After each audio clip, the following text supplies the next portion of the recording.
जो बहुत सुंदर अभ्यास बाबा ने सिखाए हैं।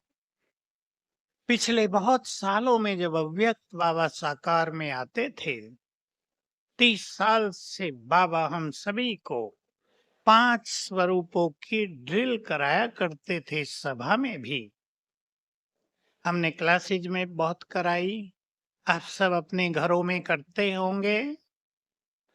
5 स्वरूपों का अभ्यास योग के मार्ग में आने वाली सभी समस्याओं को समाप्त कर देता है। ध्यान देंगे, किसी का योग न लगता हो, किसी को सवेरे सुस्ती आती हो, किसी का मन बहुत भटकता हो, रात को नींद अच्छी न होती हो, सोने से पहले 5 स्वरूपों का कई बार अभ्यास करके सोएंगे। 5 स्वरूपों का अभ्यास, इससे हमारे संस्कार बदल जाएंगे, हमारा स्वमान बहुत ऊंचाई पर पहुंच जाएगा, हमारी प्योरिटी बहुत स्ट्रांग हो जाएगी, व्यर्थ छूटने लगेगा, एक परम सुख आत्मा को मिलेगा। टीचर बहने अपने क्लासेज में कराएं, हम इसकी विधि लेंगे अब, ताकि ये सबको 5 स्वरूपों का अभ्यास करने से मन एकाग्र हो जाए। हम एक एक चीज को लेंगे। पहला हमारा स्वरूप है अनादि स्वरूप आत्मा। देखिए, हर स्वरूप का अभ्यास करते हुए बाबा ने एक बार ये अभ्यास कराया था, वही मैं आज ले रहा हूं। अपने आत्मिक स्वरूप को अपने सामने देखेंगे। आत्मा यहाँ है, हम सब जानते हैं, पर हम आत्मा का तेजस्वी रूप सामने देखेंगे। उसकी फैलती हुई लाइट, उसका फैलता हुआ आभा मंडल देखेंगे, बहुत अच्छी तरह देखेंगे, और उसके सातों गुणों को स्वीकार करेंगे, ये मैं हूं। चलें, देखें अपना बहुत तेजस्वी स्वरूप आंखों के सामने। चमकती हुई मणि, चारों ओर रंग बिरंगी किरणें फैल रही हैं।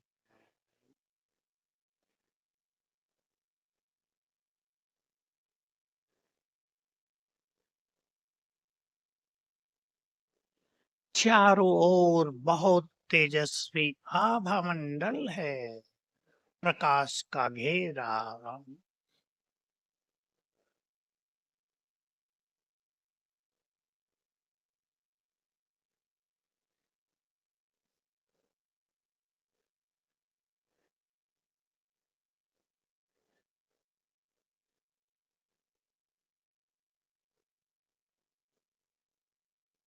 आत्मा, मैं आत्मा। संकल्प करें, ये आत्मा मैं हूं, ये मेरा स्वरूप है। मैं बहुत तेजस्वी, शांति की शक्ति से भरपूर हूं।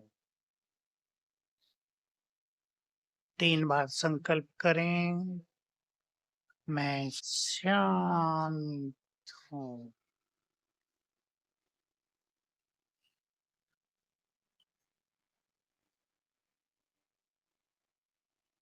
मैं परम पवित्र हूं।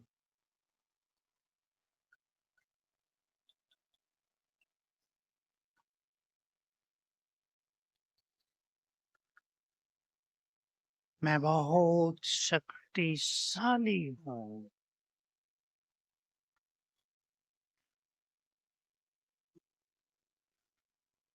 मैं बहुत सुखी हूं।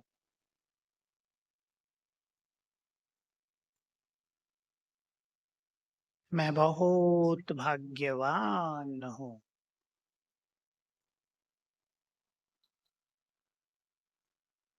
कई लोग सोचा करते हैं कि मैं आत्मा परम पवित्र तो हूं नहीं, फिर इस संकल्प को करने से फायदा क्या होगा। हम सब जानते हैं आत्मा का मूल स्वरूप परम पवित्र है। जितना जितना मूल स्वरूप को स्वीकार करेंगे कि मैं ये हूं, केवल रिपीट नहीं करेंगे, एक्सेप्टेंस, स्वीकार करेंगे मैं ये हूं, उतना ही वो बनते जाएंगे। इसलिए आत्मा के सभी गुणों को स्वीकार करेंगे, शांति बढ़ती जाएगी। दूसरा हमारा स्वरूप है आदि स्वरूप। हमें बाबा ने याद दिलाया, तुम 2500 तक देवता थे। क्यों याद दिलाया? ये रोज याद दिलाया है साकार मुरली में। आप ध्यान देंगे तो ये बात बहुत आती है। तुम देव कुल की निर्विकारी आत्मा हो। बच्चे, तुम विश्व पर राज करते थे। मैंने तुम्हें स्वर्ग का राजभाग्य दिया था, क्योंकि हमारे अंदर 2 युग का देवत्व भरा हुआ है। देव संस्कार हमारे अंदर है। संपूर्ण निर्विकारिता, संपूर्ण पवित्रता, दिव्य संस्कार हमारे अंदर समाये हुए हैं। वो मर्ज हो गए हैं, वो सुसुप्त अवस्था में चले गए हैं। बाबा ये बात याद दिलाकर उन्हें जगाते हैं। तो हमें भी अपने उन देव संस्कारों को जगाना है। ब्रह्मा बाबा के अनुभव आपने सुने होंगे। बहुत जबरदस्त नशा भविष्य का रहता था, इसलिए संस्कार दिव्य हो गए थे। हमें भी वही करने हैं और हम सभी अपने देव स्वरूप को सामने लाएंगे। चलें, देव स्वरूप को सामने देखें। सिर पर डबल ताज, कंचन काया,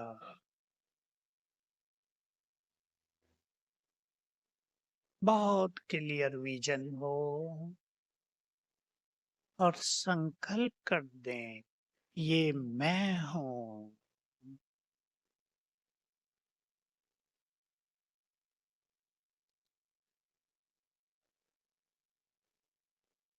देव स्वरूप चारों ओर देखें, स्वर्ग के सीन देखें, दूर दूर तक चमकते सोने हीरो के महल।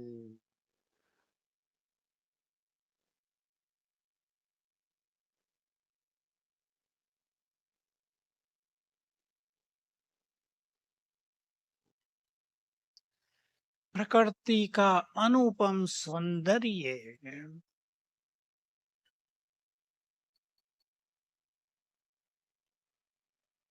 हम प्रकृति के मालिक। हवाओं में भी सुगंध, अपरंपार सुख, शांति, खुशी और संपदा।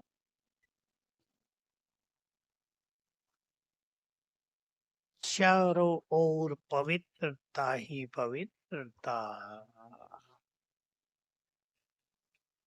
ये हमारा आदि स्वरूप। भर दें अपने चित्त में इसको। ऐसे थे हम, ऐसी थी हमारी दुनिया।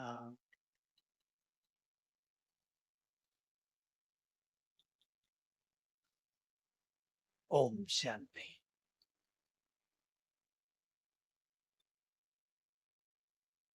हम सभी अपने अपने अंदर के देवत्व को इस तरह जगाएंगे, जितनी बार भी हम याद करेंगे, मैं देव कुल की निर्विकारी आत्मा हूँ, प्योरिटी बढ़ेगी, देवत्व जगेगा। तीसरा हमारा स्वरूप है इष्ट देव देवी। ये बहुत सुंदर बात होगी आने वाले समय में। जिसने जिस स्वरूप का लंबा समय अभ्यास किया होगा, संसार उसे उसी रूप में देखेगा। सब ध्यान से सुन लेंगे। जिसने लंबा समय जिस इष्ट देव देवी स्वरूप का अभ्यास किया होगा, सारा संसार उसे उसी रूप में देखेगा और ये आधार बन जाएगा बाबा की जय जयकार का। बाबा के महावाक्य जो आज भी हमने सुने, जैसी स्मृति वैसी स्थिति बन जाती है। चलें अभी सुंदर स्मृति में। मैं इष्ट देवी, मैं अपने घर की इष्ट देवी, मैं इष्ट देव। अपना अपना स्वरूप निर्माण करें, जो भी आपको अच्छा लगता हो।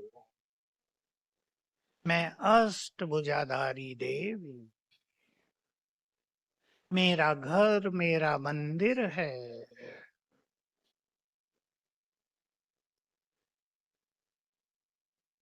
मैं शिव की शक्ति हूँ।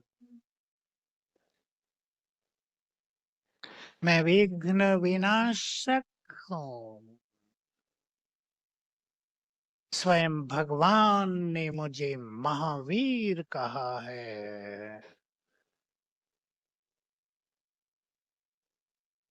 मैं मंदिर में हूँ।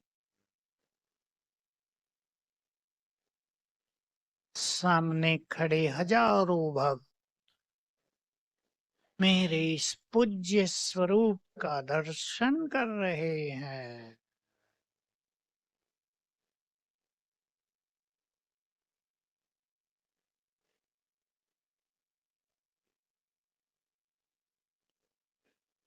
गुणगान कर रहे हैं। हे देवी, तुम असुर संहारिणी हो,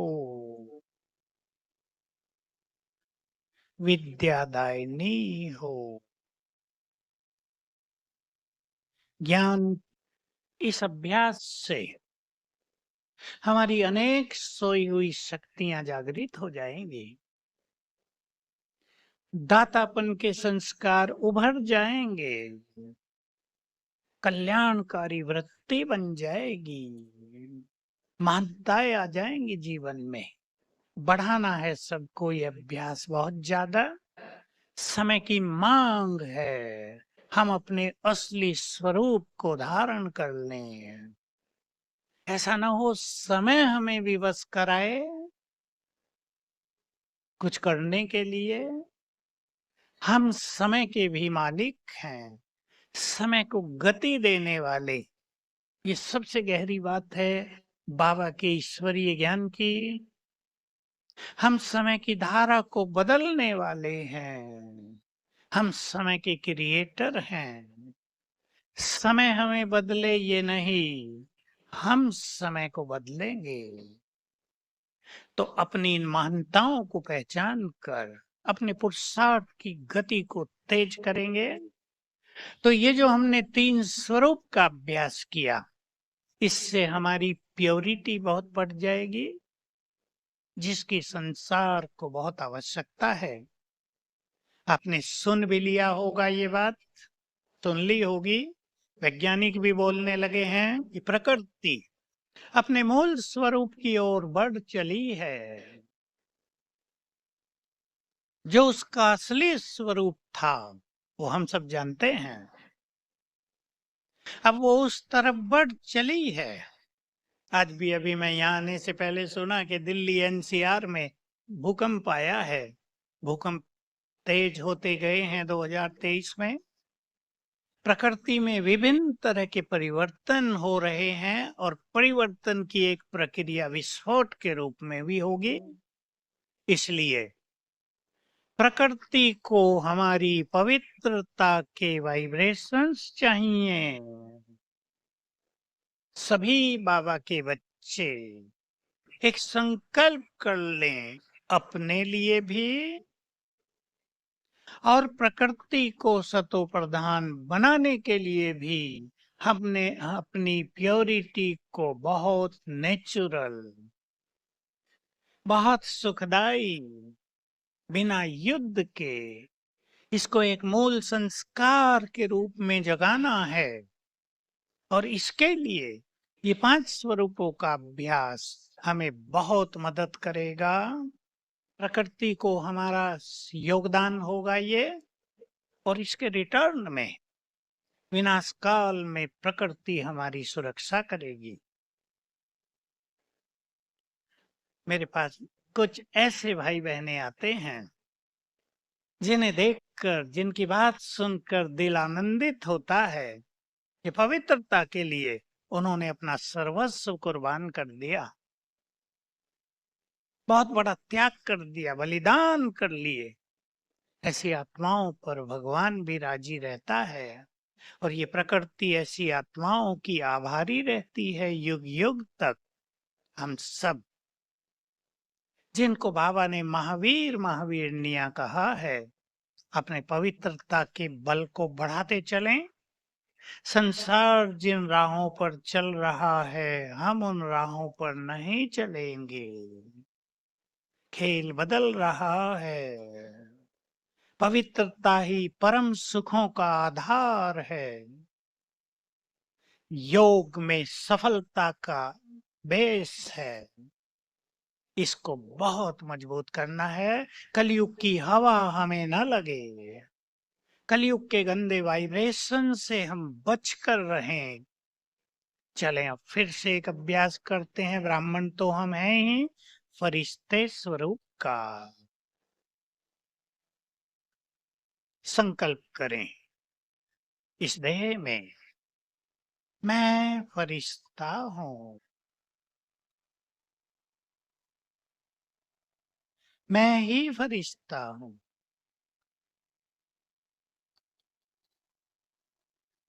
लाइट हाउस फरिश्ता हूँ। अंग अंग से लाइट और माइट की किरणें फैल रही हैं।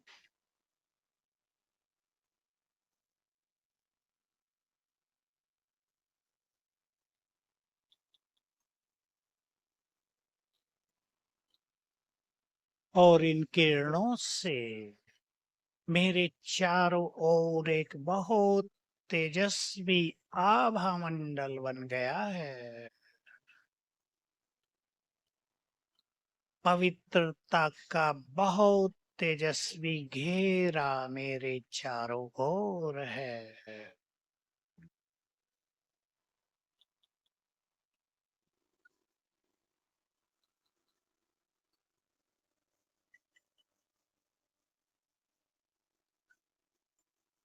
मैं फरिश्ता बंधन मुक्त,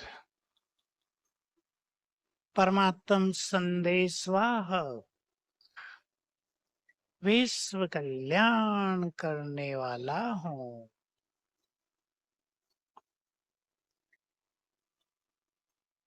ओम शांति।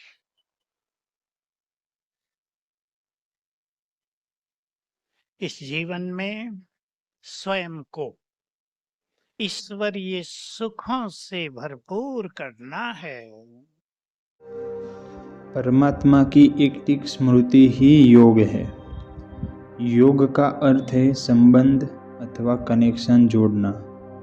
जैसे घर में लगी हुई बिजली की तारों का कनेक्शन बिजली घर की तार से जोड़ने से हमारे घर में भी रोशनी और ऊर्जा की प्राप्ति होती है। ठीक वैसे ही आत्मा का कनेक्शन परमात्मा के साथ जोड़ने से मनुष्य आत्मा को शांति और आनंद तथा लाइट और माइट की प्राप्ति होती है। ये कनेक्शन मन रूपी तार को परमात्मा के साथ जोड़ने से ईश्वरीय स्मृति में स्थित होने से ही जुड़ता है।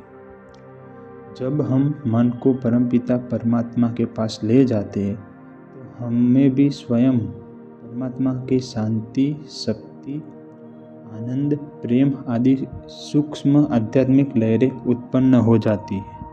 अतः योग भी एक प्रकार से आत्मा को परमात्मा के साथ उस तल पर ले जाने अथवा उसके साथ धुन में धुन मिलाने का नाम है। हम यूँ भी कह सकते हैं कि जैसे कोई मनुष्य दूरबीन के प्रयोग से किसी दूर तारे को या किसी व्यक्ति को देखता है, कुछ वैसी ही क्रिया योगी भी करता है। योगी अपने मन रूपी चक्षु अथवा दूरबीन को परमात्मा का रूप पर यानी कि परमात्मा के ज्योति पर समाता है। उस समय और किसी को न देखकर केवल परमपिता परमात्मा को ही देखता है और मनन करता है। जैसे टेलीविज़न की स्क्रीन पर दूर का कोई दृश्य अथवा व्यक्ति नेत्रों के सामने आता जाता है और हम उसे देखने लग जाते हैं, वैसे ही योग अभ्यास में हमारी बुद्धि एक टेलीविज़न का कार्य करती है।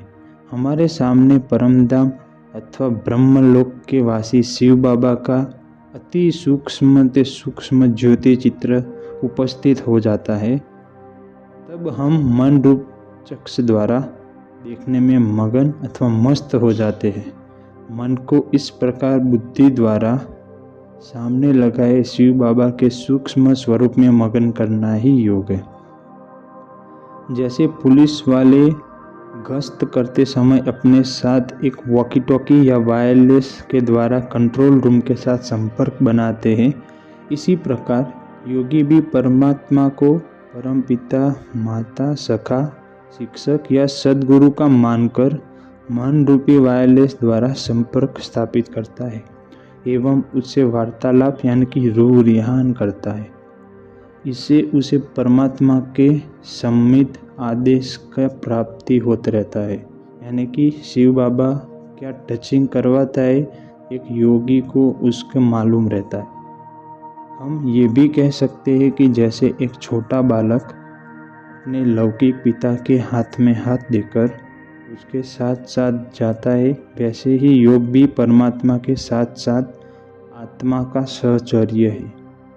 परमात्मा के हाथ में हाथ देने का अर्थ है उसके साथ पिता पुत्र का मानसिक नाता जोड़ना और पग उसी के साथ सन्मार्ग पर चलना और परमात्मा को अपना सहायक और साथी मान उस मालिक का बालक बनकर उसकी ईश्वरीय संपत्ति का अधिकारी बनना। संक्षेप में यानी कि सार में हम यही कहेंगे कि योगी देह और देह के जगत को भूलकर एक परमात्मा ही की एक टिक स्मृति में रहता है। इसी का नाम योग है।